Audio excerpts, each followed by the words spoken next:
Hello and welcome to Sakshi life. మీ ఆరోగ్య నేస్తం. అవసరమైనప్పుడు రక్తదానం చేస్తుంటాం. మరి రక్తదానం చేసేటప్పుడు ఏ విషయాలు గుర్తుంచుకోవాలో ఇప్పుడు చూద్దాం.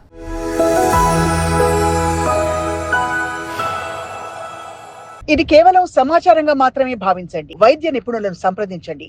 మీరు రక్తదానం చేయాలనుకున్నప్పుడు పలు జాగ్రత్తలు తీసుకోవాల్సి ఉంటుంది. పుష్కలంగా నీరు తాగండి.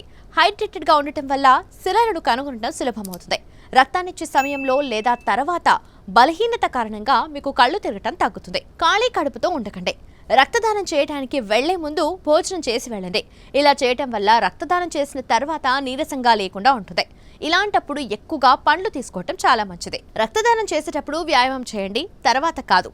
మీరు ఫిట్నెస్ కోసం ప్రతిరోజు జిమ్కు వెళ్తుంటే రక్తదానం చేసే ముందు మీ వ్యాయామం సెషన్ను పూర్తి చేయండి. తర్వాత వ్యాయామం చేయకుండా ఉండటం మంచిది. ఐరన్ మాత్రలు తీసుకోండి.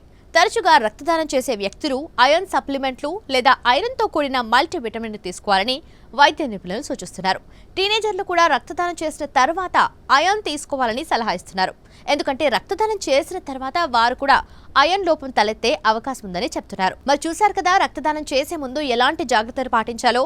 ఇలాంటి ఆరోగ్య సంబంధిత చిట్కాల కోసం సబ్స్క్రైబ్ చేసుకోండి. సాక్షి లైఫ్, మీ ఆరోగ్య నేస్తం.